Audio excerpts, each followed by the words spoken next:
Right, hey guys, how are we doing? Back another video from Hamon Beta. And we've got every music reference from Diamond is Unbreakable, so part 4 of JoJo's, which has my favourite villain, Kira. Absolutely sick. Part 3 is my favourite part, but part 4 is my favourite villain.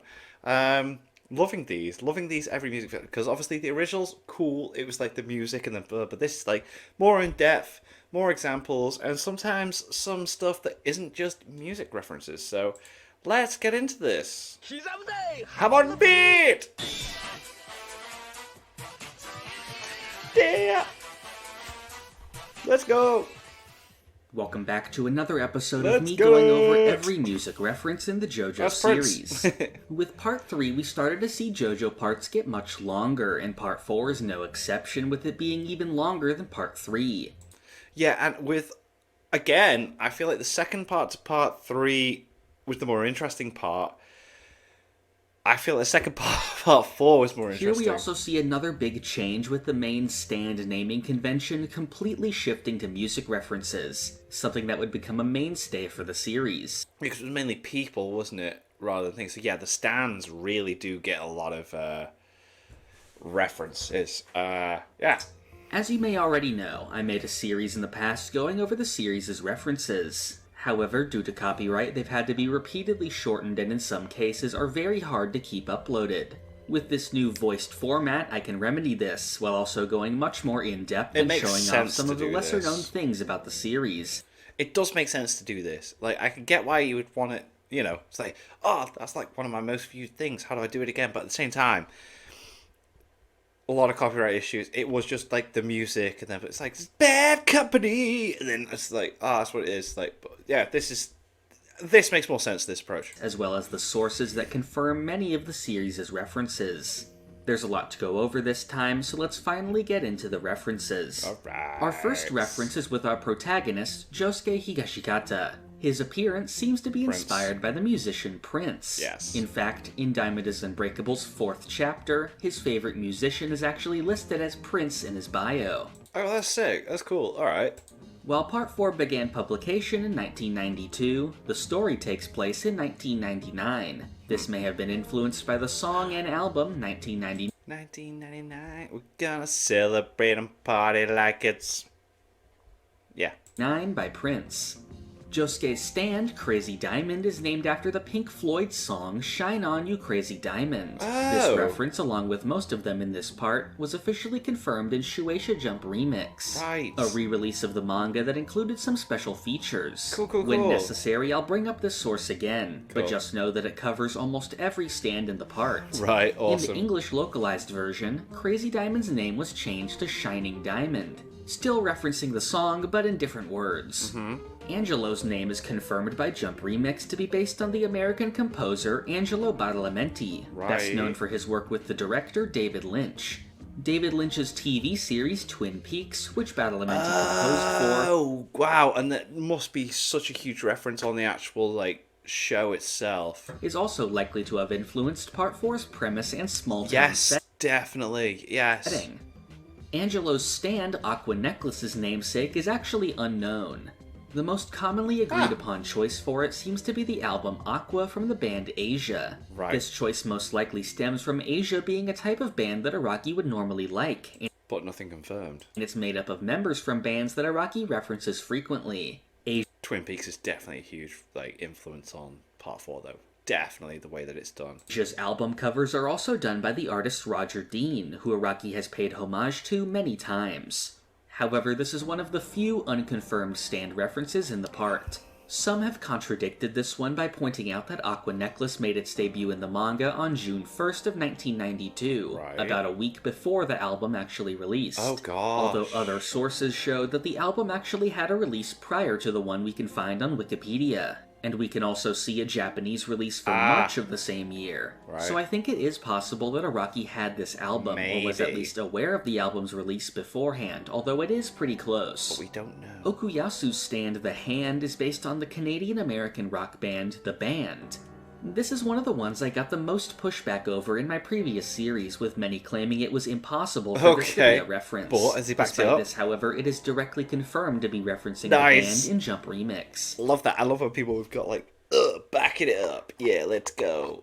This actually isn't the first time Araki has referenced the band. In one of Araki's old one-shots from before JoJo, Say Hi to Virginia, the name can be seen on an album cover in the background. Some would still say that going from band to hand is a bit strange, but it's actually a very clever reference. It's just it's a letter. It's like how Japanese company, well, anime, will have like, instead of Sony, it'll be like Pony, or people just take one letter to get around that stuff. If we look at both of these in Japanese, we They can look see very that similar. the hand is spelled Damn. almost identically, with just a small part removed. Wow. Much like the hand removing parts of the words on the sign in its debut appearance. Oof. Keicho's stand Bad Company is referencing Bad the English rock Company. band of the same name. Koichi is shown to have a dog named Police, likely a reference to the English rock band The Police. Tamami's stand The Lock may be based on the song The Rock by The Who. However, this is another reference that Jump Remix omits, so it is unconfirmed. Okay. Koichi's stand Echoes is based on the song Echoes Pink Floyd? by Pink Floyd. Yes. And then there's part 2 and 3, isn't there? Some people have erroneously claimed that Echoes' 3 acts are also a reference, and that the Yes. song Echoes was performed in 3 acts. However, this is not true, and I haven't been able to find anything suggesting that the song is split into 3 parts. Oh. Why do I think that then, without even being a Pink Floyd fan? Whoa, that's weird. That's really weird. The only thing close to this would be the performance of Echoes in Live at Pompeii, where it is split into 2 parts at the beginning and end. Where I think this idea came from is from old uploads of the song on YouTube. That's so bizarre that my brain went to like, yeah, 'cause it's got 3 parts, but then I've never actually like myself. What's that about? Because I'm not even a Pink Floyd fan, and I don't even. Wow. This is a long song, coming in at around 23 Mandela effect or something, or what? minutes. And in the earlier days of YouTube, people were limited to a maximum of 10 minutes per video. Right, okay. So here we can see the song split up into multiple parts, and with the song being 23 minutes long, that leaves just enough for 3 videos. Doesn't explain why I, as someone that doesn't listen to this, but anyway, like that's gonna freak me out if we keep going on. Right, let's go. Possibly leading to this misconception. What's going I think on? this is a common theme for this kind of misinformation, which comes from people simply searching the name of the stand and taking whatever first appears at face value, Never done which that. I'll get into more in some of the later parts. It's weird. Hazamada's stand is named after the R&B group Surface. Right. Yukiko's stand is named after the album Love Deluxe by Sade. Okay. While Yukiko was holding Koichi captive, she quizzes him on the best word to describe Prince's music. In the anime, a visual of Prince was also added. Hell yeah. Tonio's stand Pearl Jam is based on the American rock Pearl band Jam. of the same name. Yes.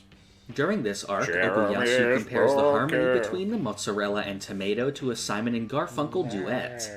Akira's stand Red Hot Chili Pepper is based on Red Hot Chili Pepper, but looks very much like Freezer. the American band the Red Hot Chili Peppers. Akira himself is modeled after the Japanese rock musician Kenji Otsuki.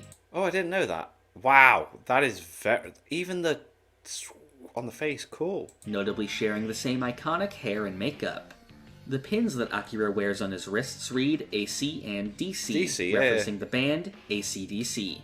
Akira also mentions that he is a fan of Jimi Hendrix, Jeff Beck, Van Halen, and Stevie Ray Vaughan. Throw them all in. The boat which Joseph rode to Moria was named Traffic, possibly named after the English band Traffic.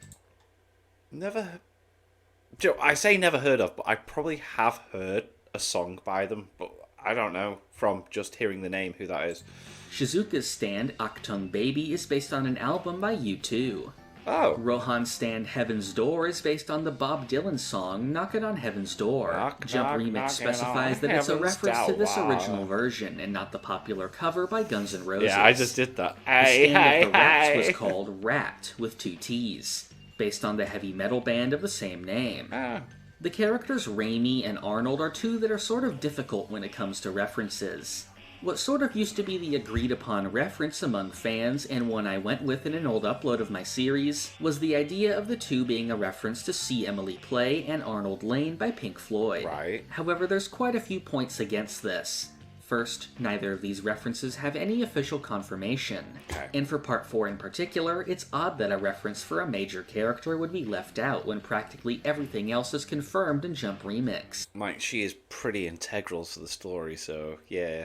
Now for See Emily Play. It's another one like Erina's Eleanor Rigby reference, where the names are similar in Japanese. However, for this one it requires more rearranging to match up and isn't as readily apparent as Erina. Yeah. And Erina at least did have some official confirmation. For Arnold it's a bit more simple, and the two songs are featured on the same album. Like with Danny, Arnold is kind of a weird name to just randomly give a dog, so it seems like it's referencing something. However, it could just as likely be referencing Arnold Schwarzenegger, who Araki has based characters on in the past. Makes sense. So since The these two buffiness. remain unconfirmed and are already somewhat of a stretch, I'll take the position of these not being music references. Shigechi's last name, Yangu, is confirmed as a reference to the musician Neil Young. His stand Harvest is also based on one of Young's albums. Oh, there you go. Aya's stand, Cinderella, is named after the American glam rock band Cinderella. Which is a weird one because you've got Cinderella okay. Yoshikage Kira's original appearance Dave, obviously Bowie. Obviously Bowie. Looks so sick. Looks so cool. Such a cool iconic design. And it makes sense. Bowie's a dude. Love it. may be modeled after the musician David Bowie. His stand Killer Queen is based on the song of the same Hell name by yeah. Queen. And another one, Bites the Dust, is a song by them as well. And Killer Queen's There you sub-ability, go. Sheer Heart Attack, is based on either the song or album Oh, Sheer Heart right, Attack okay, by yeah. Queen. And Yoshihiro Kira's stand was called Adam another one, Bites the Dust. What about another one, Bites the Dust? Hart Father, based on the Pink Hey, Floyd hey, album hey. Adam Hart Mother. The stand of Ken Oyanagi was Boy to Man, based on the American hip-hop group Boys to Men. Yeah. On the cover of the Part's 108th chapter, the group is Oh. seen doing a pose based on the cover of the album 10 by Pearl Jam. That's cool. That's really cool. This pose was also referenced again in each of the anime's Yes. three openings. Speaking of the openings, in the third opening, Great Days, the font used is based on the one seen on the album cover of Close to the Edge by Yes. Mikitaka's ability is named Earth, Wind, and Fire, based on the American band of the Earth, same Wind, and name. Fire, yeah. Yuya Fungami's stand was Highway Star, based on the song Highway Star by Deep Purple. Yuya's tie also has the words Speed King written on it, a reference to the name of another Deep Purple song. Oh, okay. Stray Cat is based on the American band Stray Cats. Right. Toyahiro's stand Superfly is referencing the song Superfly by Curtis Mayfield. Okay, okay. Teranosuke's stand Enigma is based on the band of the same name. One of Enigma's songs, Modern Crusaders, actually ended up being used later as a credits theme for Part 5. In the English version, Enigma was renamed to Mysterioso, possibly a reference to the Thelonious Monk album, Mysterioso. Masazo Kinoto's stand, Cheap Trick, is based on the Cheap American Trick. rock band Yeah. Cheap Trick. The Another One Bites the Dust story arc, as well as Kira's ability Bites the Dust, So he did mention it. Cool, that's fine. are named after the Queen song Another One Bites the Dust. Finally, the ending theme for Part 4's anime adaptation is the song I Want You by the Australian pop duo Savage Garden. Great song. Absolutely great song. I love that as an outro. And that's all of the Part's music references. Hell yeah. While Part 4 is longer than Part 3, we can see that it actually has less references overall. Which is mad as well, because the stands have them as well, so like you could have potentially had double the references, but Due to each individual character playing a larger role. And while stands also joined the list of things with music namesakes, we also saw the character names move away from that, and for the most part their names aren't referencing anything. makes sense. Out of the entire series, I'd say Part 4 is the one with my favorite references. I really enjoyed how a lot of them stuck to a theme with multiple Queen and Pink Floyd references at once. Next time, we'll be moving forward to Part 5 with yet another great group of references. Sick. If you're looking forward to that, I hope that you'll subscribe and click the bell for future videos. Do it. Subscribe to the channel, man. Hammond Beat's great when it comes to JoJo stuff. It's awesome. You can also join the Hum and Beat Discord to be notified for new uploads or important JoJo news. Awesome. Yeah, that's cool. Right, I was like, I'm gonna have to wait to the end for him to mention the Another One Bites the Dust thing, but he did it because it was a two reference thing, so it's cool. These are boss. These are really cool, like going into it and that, and not just the songs and playing and that, which I did really enjoy. It takes me back to when I was really getting into the doing these JoJo's Bizarre Adventure reaction stuff. But yeah, this is class, and I can't wait to check out the Golden Wind one as well, and then I'll actually be able to check out Stone Ocean as well, which is cool. Won't be able. I'm not I'm not gonna be able to do like after part 6. But hey ho, at some point be able to. I could even. The funny thing is, as well, I could actually, if he keeps them uploaded, once I finish reading part 7, I could do the original Every Music one with just the songs, and then do the updated one and all this stuff and the fun facts and everything. But yeah, I just don't want to spoil myself for stuff. I got too much going on. I'm trying to catch up with Black Clover. I'm up to episode 103 now of Black Clover, because I got Black Clover stuff I want to check out, and I'm just like really trying to catch up with stuff that was going on like 3 years ago. Not gonna go. I was about to go in depth into like why the emotional side of it all, but no, that's fine. But anyway, thank you to my patrons. If you want to support the channel, links in the description. $1 a month is all I ask to support the channel. It's greatly appreciated. Thank you guys for that, and thank you all for watching. What do you guys think of that? What do you guys think of this? Click like, subscribe, leave comments down below. Let me know that I should watch Gus in future videos. I'll see you guys next time.